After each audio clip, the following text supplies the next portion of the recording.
morning, and welcome to All People's Church, Unitarian Universalist. My name is Alex Reynolds, and I will be your co-celebrant this morning. In the pulpit is our minister, Lori King Nelson.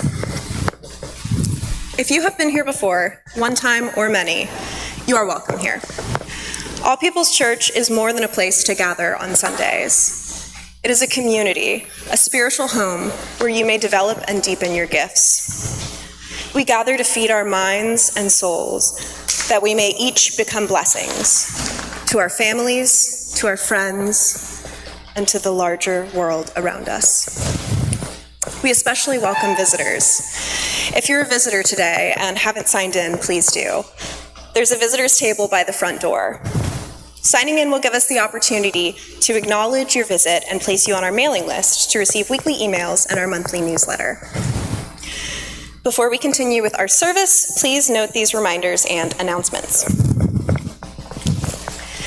There will be a memorial service held for the Minister Emerita, Marjorie Montgomery, this coming Thursday, May 8th at 2 p.m. It will be in the chapel in Trinity Terrace, that is at 1600 Texas Street, Fort Worth. There will be a reception following in the sunroom. I have a reminder from Dan Sexton to please remember to fill out your pledge card and turn it in. There are packets that are available in the foyer if you need one. In your order of service today, there should be a leaflet for the ongoing scavenger hunt that we have going on. This is our third week, so you'll find a list of items to take pictures of and interact with for our scavenger hunt. And I have one final announcement, if you'd like to come up, Carl.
Tweens and teens will be calling out to each other while playing video games together in our tech lab, and the teens will be discussing everything from the latest movie, the Treaty of Versailles, a comparison of fighter jets like the F-16 versus the F-22, or the band they went to see the night before.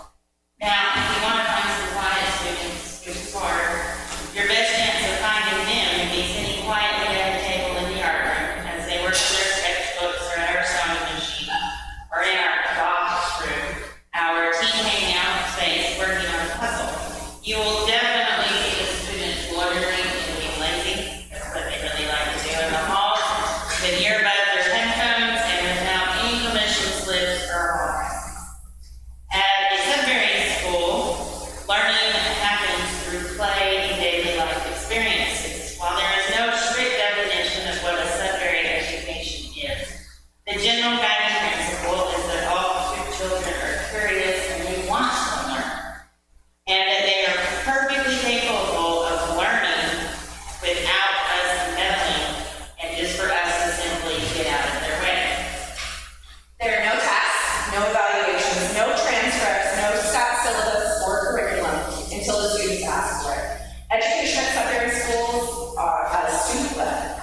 The student requests the lessons or experiences they would like to have, and we're here to help facilitate those lessons and experiences. This year we held classes in everything from math to language arts, geopolitics, U.S. history, biology, earth science, creative writing. We also have plenty of what would be considered electives at other schools. Recently we had groups of kids sewing, playing Dungeons and Dragons, learning to read tarot, exploring photography. Plus we published a monthly school newspaper and had an annual yearbook all made with the students. So, Sudbury is a democratic school where students and staff are equal citizens who each have a say when it comes to what we learn and how we learn it, what the rules and expectations are, and how to address conflict between people, which is really very rare at our school.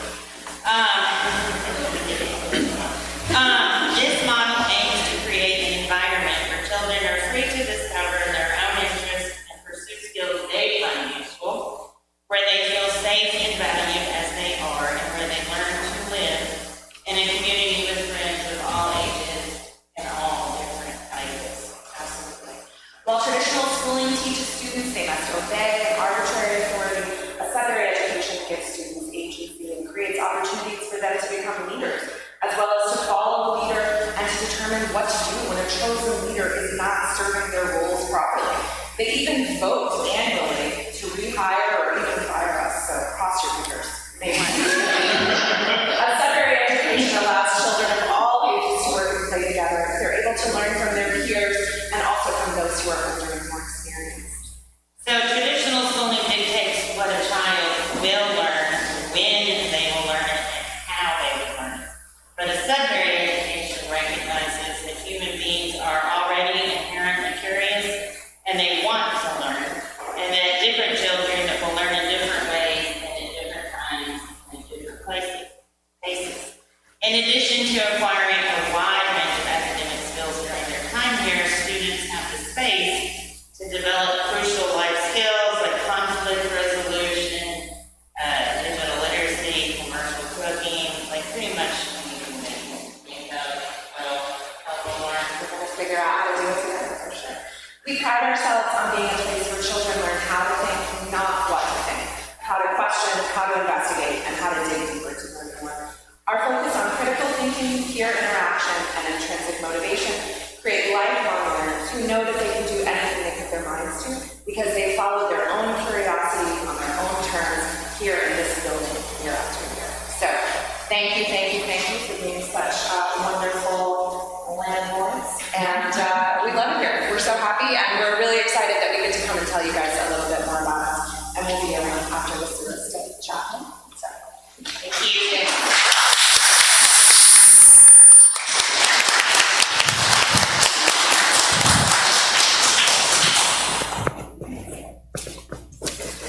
And now, please settle comfortably for our musical prelude.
Thank you, Misha. And thank you, Sudbury School, for being here. I get the greatest joy during the week being in my office or any number of places in the church and listening to the students figuring out various things that they're doing. Sometimes it's really comical. Sometimes it just blows me away because these kids are so smart and they are learning so much there. And we're so glad that not only y'all are doing that, but that you're doing it here. Thank you. Mary Kerwin, I want to thank you for doing the sermon today. I appreciate that. Yeah, who knew? Yeah, well, when we get there, I'll give you a break this time. You know, we'll let you have a pass.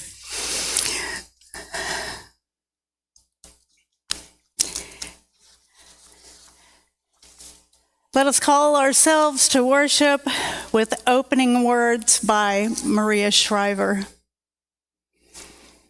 Help us walk this earth as if it is holy ground. Help us use our voices, our hands, and our hearts to lift up one another and lead with kindness and love. We now invite you to rise in body or spirit for the chalice lighting, opening hymn, and spoken affirmation. Our chalice lighting words this morning are from our Minister Emerita, Marjorie Montgomery. Life is a gift for which we are grateful. We gather in community to celebrate the glories and the mysteries of this great gift.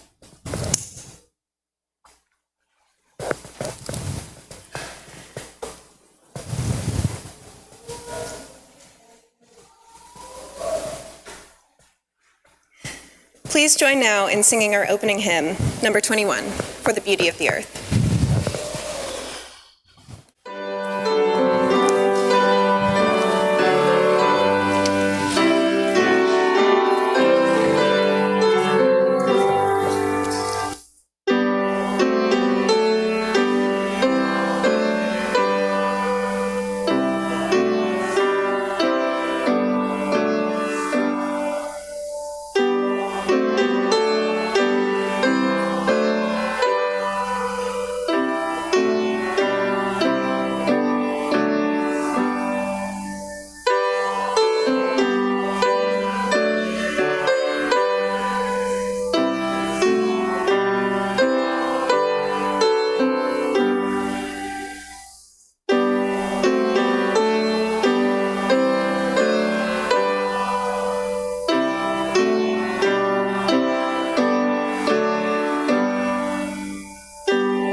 Please join in our affirmation. The words are found in the order of service and on the screen.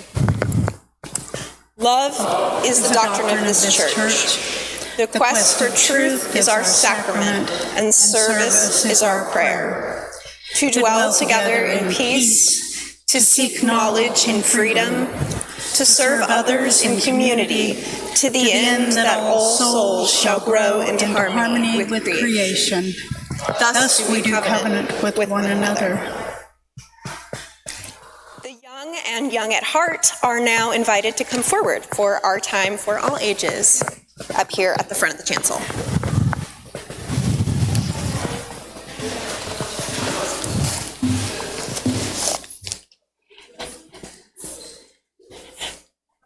Hey! How are you this morning? Yeah. Good morning. You have what? How many? 11. And one nursery guy. Oh my gosh. And one nursery person. We need to give Aaron a Medal of Honor today, right? Yeah. We can make it a surprise. How are you? We can what? Make it a surprise. Make it a surprise, yeah. Yeah. Maybe we can work on that this week and present it to him next week. Well, good morning, everyone. So I'm a little ahead of schedule because I switched with someone else for the spots for this morning. So I'm kind of talking about Mother's Day, even though that's not until next week. I didn't know that was next week. Oh, well, I'm glad I said something. Yeah. Yeah. So what is the difference? What is the biggest difference between your moms and your dads? Or between anyone's moms and dads? They're different people. Mm-hmm.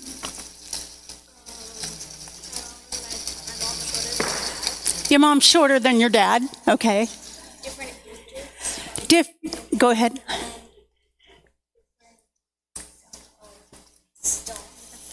Different ages and different stuff. They all live in different houses. They can live in different houses, absolutely. Different genders. Different genders And different states. and different states, yeah. So there are a lot of differences, but one of the things that I find that is most alike is that mothering someone doesn't necessarily mean you have to be a mom, and it doesn't necessarily mean you have to be a girl. We all mother in some kind of way for other people, and so mothering is just kind of a term. Can you tell me one way that you might mother someone else? Just like my grandma lives at a different house. Your grandma lives at a different house, but she mothers you? I could take care of the other people. You could take care of other people, that's right. And I should when I'm making sure my classmates is in task. And Can you say that again? When you're making sure one of your classmates is on task. When you help someone do something. My dad is right there. Your dad is right there. That's right. And he mothers you too, right? Yeah, yeah. Well, you know, right now, I am mothering 4 baby kittens because they don't have a mom. Oh, after church, check me out. I'll show you the video. But there's lots of other ways. And how do you mother someone? You what? You give your cats food. That's right. Me and my brother have to give a dog food and water, so that's kind of That is mothering. Yes, absolutely. So this coming Sunday, next Sunday, want y'all to kind of think about how much the people around you do to help mother you and guide you through life. When somebody's doing something bad and I'm not doing it, I say stop. Well, and sometimes us parental figures have to say stop. Yeah, it's important because we don't want somebody to get hurt or somebody to be mean to somebody else. So we stand up and we say stop. Okay, well, y'all are just fantastic this morning. I'm so glad to see so many of you here. This is really wonderful. So I want you to go have a great week, okay? And I want you to do something nice for the people who mother you and for your dogs too. Yes. And your pets. That's right. And your stuffed animals, absolutely. Okay? And pet our cats are dogs. And pet your cats or dogs. That's right. But don't just care for them one day a year though. You want to let people know every day that you appreciate the way they care for you, okay? All right. Well, we're going to sing y'all out, and y'all go have just a blast at whatever y'all are doing today. No story today. I don't think I should bring a kitten up here for that. That might be a little much. No story this week. Okay. Okay.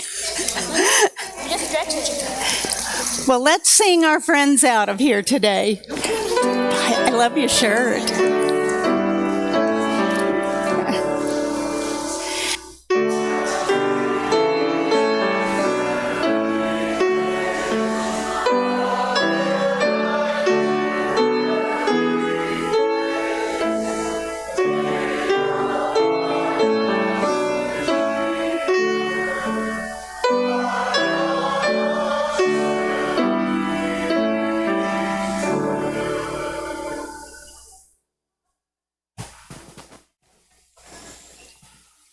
Let there be an offering to sustain and strengthen this place, which is sacred to so many of us, a community of memory and of hope, for we are now the keepers of the dream. It is our custom to share the undesignated cash offerings that are collected each week. We do this on a quarterly basis for a nonprofit or charitable organization. Our Share the Plate recipient for the second quarter of 2025 is The Underground, sponsored by Unbound Now to help victims of human trafficking. If you prefer, donations can be made using the QR code that is on the back of the order of service. The gifts to the congregation will be most gratefully received. Will the ushers and the choir please come forward?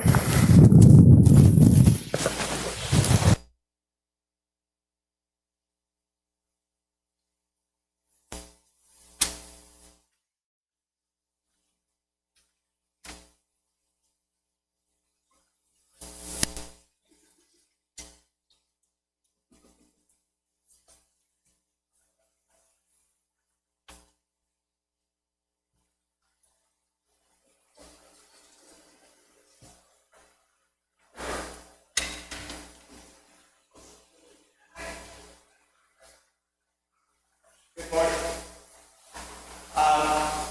In 2 weeks from now, on May 18th, the choir will be doing the Sunday service, and we're doing the musical, The Lazarus, the musical. It's about awareness for hunger in the world, poverty, disparity between rich and poor, homelessness, and what we can do to help. They will have a food drive and a clothing drive and donating money the next 2 weeks for Eastside Ministries. For those of you that don't know, Eastside Ministries is an organization that we as a church contribute to help people in need, homeless people, and because we as a small church don't have the means to help everybody that comes, we can send everybody that needs help to that one place. So there's about 7 different churches that donate to Eastside Ministries, and we're one of them. For the Easter, we had a food drive, and we collected more than 150 pounds of food that we delivered to Eastside Help. So we're helping out in lots of ways. Next few Sundays, we're going to help out some more. And to help you help Eastside Ministries, you can bring food, or you can buy food from the All People's grocery store that's set up in the hallway. You just donate some money, pick up some food, and put it in the basket, and fill up the cart with the hallway. This morning, we're going to do a couple of songs from the musical. We're having a banquet, and we are all having a banquet after service. This Sunday is potluck, and because we're having a blood drive in Coleman Hall, the food's going to be in the library. So after service, we're going to facilitate things just a little bit differently, and I'll direct you all. We'll all come up here, bring up the hymnals, and then we'll set up tables, and then we'll start the food. But I'll facilitate that at that deal. So we're having a banquet, and we're dressed in purple and fine linen.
There be lobster and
Thank you so much, choir.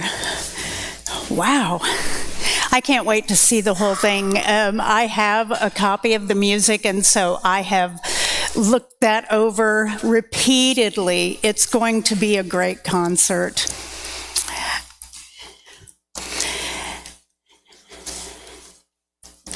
Our reading is Keep the Flowers and Give Us Gender Equality by Nellie Bryce. I have a weird relationship with Mother's Day. I get irritated by the sea of sickly pink taking up the shelves. Hold on to your hats. Some women like other colors. The upselling of plants and the suggestion that a box of chocolates can undo a year's worth of unrecognized workload. It just feels, well, token. So much of it is still annoyingly bland and fluffy and whimsical and meek. The gender stereotyping makes me bristle. Most of the other mothers I know are like warriors. Mother bears. They are some of the most competent, resilient, tender, brilliant humans I know. Plus, I sometimes wonder how much this day encourages the fetishization of motherhood, which I don't think benefits any women, least of all those who decide not to have children. How about Auntie's Day, Friend's Day, or Sister's Day? Actually, don't tell capitalism this. They'll get right on that bandwagon. With the current trad wife climate, the signage describing gifts for the perfect mom feels almost brainwashy. No such thing. I find myself wanting to scribble over the lilac flowered display with a black Sharpie, only a swearier version, just to be clear that I am flawed and uncontrollable. But despite my irritation, I tend to go along with it for the sake of my children and my own mom, who I feel immensely grateful to have close by. Who can avoid smiling when being handed a card covered in hearts or daffodils scribbled in black? Actually, that one was a bit sinister. Or in my case, one that said, "To Dad, Happy Father's Day." I'm going to let that go as genuine error on account of his age and the fact that I also got a Happy Comic Relief Day card last week. A few years ago, my husband started a Mother's Day scrapbook, which they all create a piece of art for each year. I know, damn him and his creativity. I wish I had thought of it. My 4-pack of beers on Father's Day now always looks decidedly crap. But jokes aside, it is flaming gorgeous and incredibly meaningful. I want to raise empathetic, thoughtful children, and allowing them to thank and show love to their favorite, well, for one day of the year, parent, is a beautiful thing. Oh, and I can justify buying myself more books under the guise of gifts from them, self-gifting all the way. But in going along with it, sometimes I get a little sucked into the hype and my expectations grow.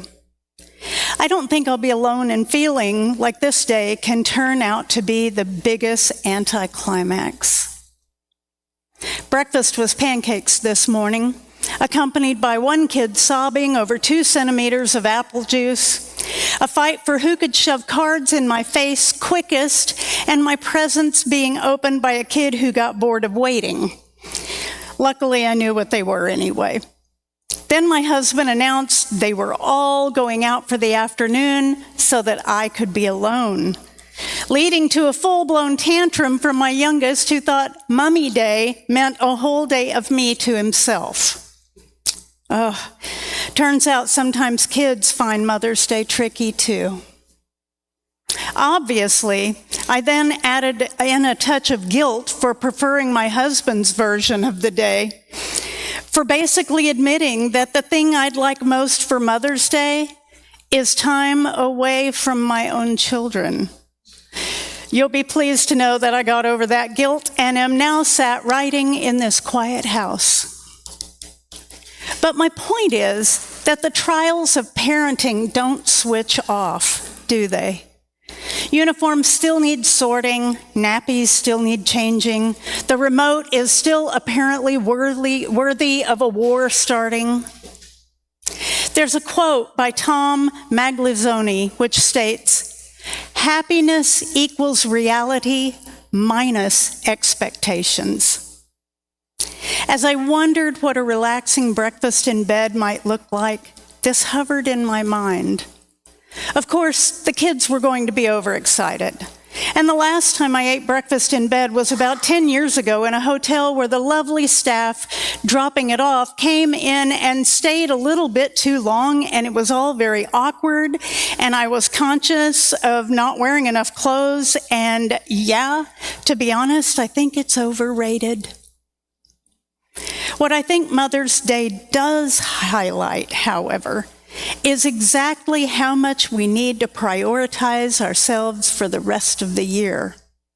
How much we need to better support and value mothers and mothering the whole year round. Because perhaps the crap flowers wouldn't feel so triggering if we had had enough sleep, had someone else make tea every night, didn't have a jobs list longer than the poem in the pink card. Perhaps if the work women do was valued properly and there were decent structures supporting families all year round, it would be less tempting to cling to one day for a break. We could then laugh more easily at the commercialization. With all that said, what I can't resist is the opportunity to celebrate mothering. Motherhood in all its guises. Grandmothers, mothering of pets, mothering our planet, our friends when they need us, ourselves. Mothering the tiny humans, all the tiny humans we are helping to raise every single day. To me, mothering means being taken care of, holding space for, attending to unconditionally. It's sometimes gentle and soft and also fierce and powerful. It's sometimes funny and life-affirming and other times devastatingly sad. It is life and it is death and it is hard and it is easy and it is real. It really matters. It does. So, yes, my relationship with this day, this one day when we shout about motherhood, is a bit complicated. And I know for mothers, this will be even more so, for different reasons. So I'm sending love to anyone who needs it today. The expectations, pressure, miscommunication, the sadness, the loss, the frustration, disappointment, joy, love, gratitude. Oh, it can be a heavy old day, can't it? I hope you're managing to navigate whatever emotions are in your melting pot. But most of all, I hope that you are able to stop for a moment and recognize whatever kind of mothering you do.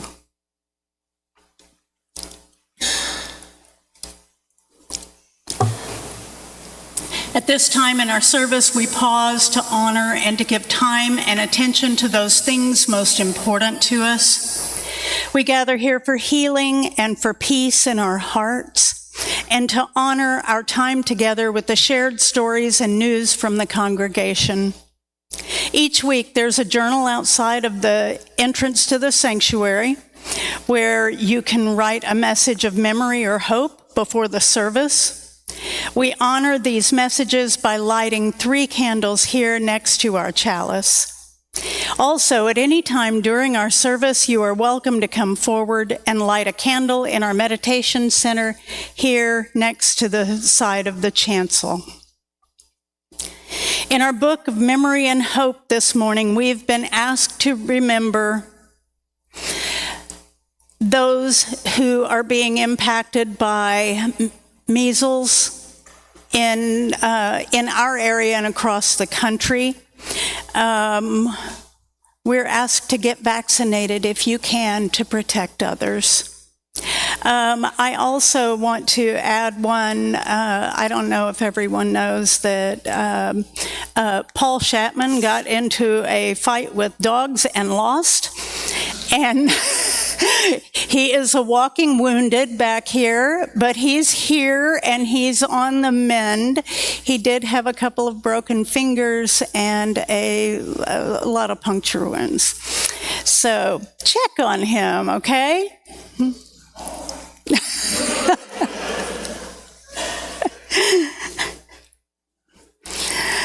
We pause at this time to hold and to honor the sorrows and celebrations among us, including those deeply felt but left here unspoken.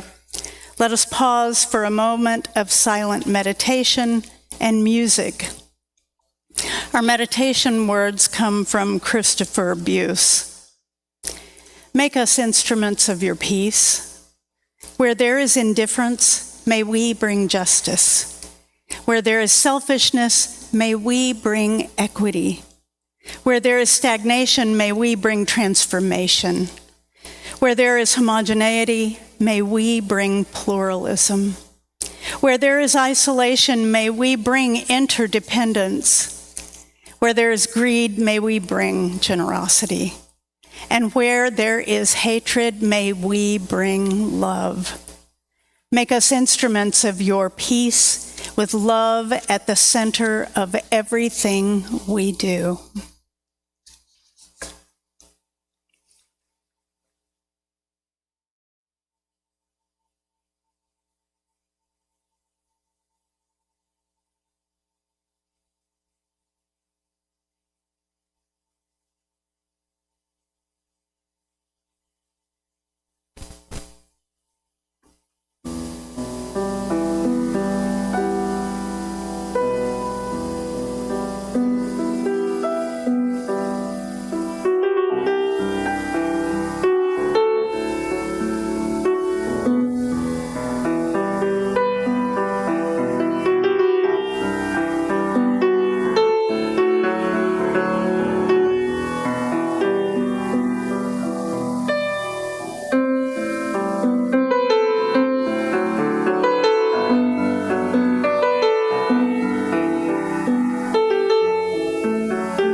Isha.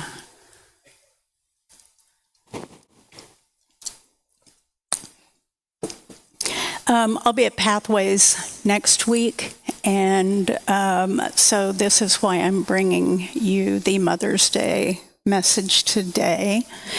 I spent a lot of time this past week thinking about how much, even though I didn't know Marjorie Montgomery, how many stories I've heard about how she mothered this congregation. And so I hold her in my heart. I have a friend who does an incredible amount of activism year-round, even travels to other cities and states to join protests and movements. She has had her picture in the paper, well, in online articles now. And she never seems to tire of marching, protesting, organizing, and encouraging others to do the same. She'll tell you, if asked why she does it, that she does it to honor Grace, her mother, her biological mother, the biological mother she never knew, but knew plenty about. She says it's about honoring the life her mother had and advocating for the life stolen from her. Grace was forced to leave school in the 6th grade to work the fields with her family. At 13, a man raped her, beat her, and left her for dead in those same fields. She was found the following day as the sun rose, and the elders took her home to care for her, unsure if she would survive. But she did. And months later, it was apparent that the rape had resulted in pregnancy. Grace's father said she would have to leave because he couldn't afford to feed another person. Grace's mother looked at the floor and said nothing. And so, even with nowhere to go, Grace left home. A few weeks before her 14th birthday, a midwife in a home for expectant mothers delivered a tiny baby that was passed on to an adoptive family before Grace could even hear the first cry. Grace experienced so much trauma at a young age and had no resources or family to help her process the many losses that would be insurmountable for anyone, let alone a child. At 17, Grace's life was taken from her. She had had no agency in any part of her life, no voice to advocate for what she wanted, just a seemingly inconsequential child with no power to ripple the waters of life. This is why I march and testify and advocate for others, she said. I honor the life Grace had and imagine what she would have accomplished had she been given support. I march for all the rights that would have changed her life for the better, but weren't afforded to her as a woman, as a minority, as a child. I march for the millions of Graces that were never allowed to make their own decisions about their own bodies. I protest to make their voices heard. I encourage so that others feel seen, supported, and validated. I do this because without solidarity and resistance, we are all Grace. Every year on Mother's Day, I give the greatest gift I have to honor Grace. I give her 364 more days of myself. I make a list of the most important and pressing issues to address in the coming year and start organizing and mobilizing and creating new relationships and networks that grow our movement for humanity. What better way to honor her life than to seek justice, equity, and dignity for women, children, and everyone who is marginalized? What better way to honor her than to help create a world she would have thrived in? Now, I've learned so much from my friend, Grace's incredibly badass daughter. And I want to think that I have honored both of their lives, as well as the lives of countless other women who have impacted my own life. I've learned that honoring women year-round involves more than just a day-long or month-long celebration. It means actively promoting gender equality in all aspects of life, including in the workplace, education and community, and recognizing women's contributions to society on an ongoing basis. It means standing up and speaking out, even if it makes you unpopular and people talk about you. because we'll know they will. Workplace gender equality means closing the wage gap, transparent hiring and promotion processes, supportive family policies, zero tolerance for harassment, and promoting transparency in decision-making processes to ensure women's voices are heard and considered. Recognizing women's contributions might look like highlighting the stories of women who have made significant contributions in the arts, the sciences, the humanities, or in our communities.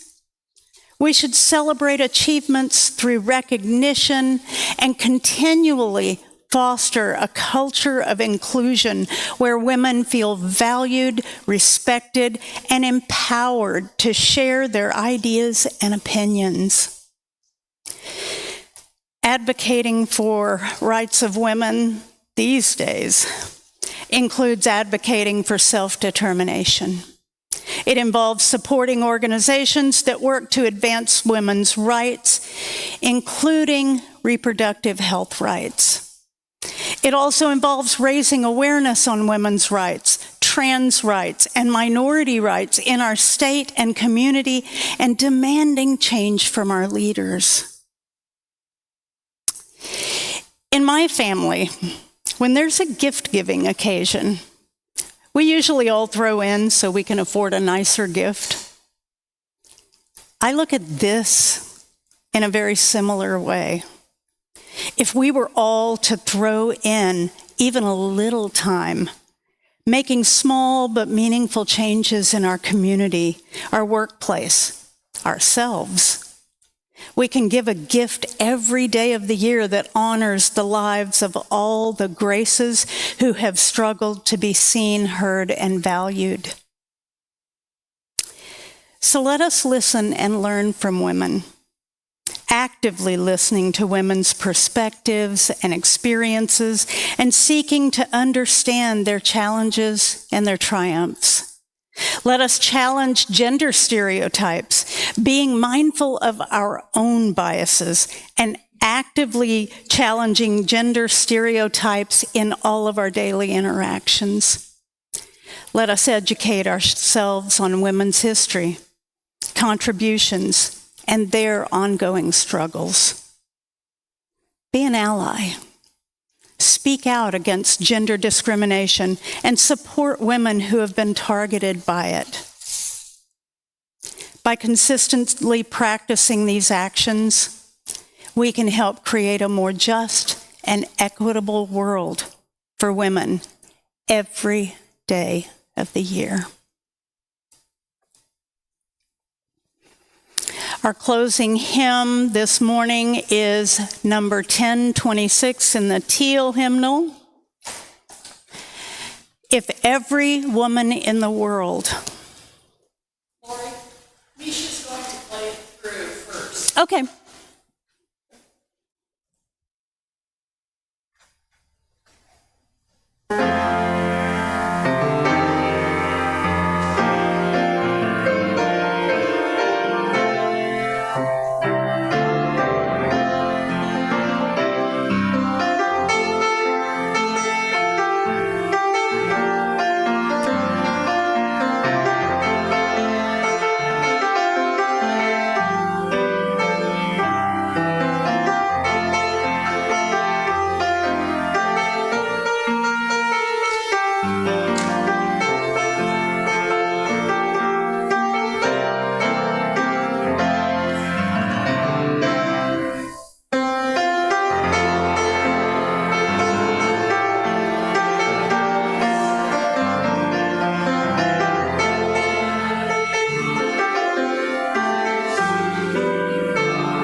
Extinguish the chalice with these words from Michelle Collins.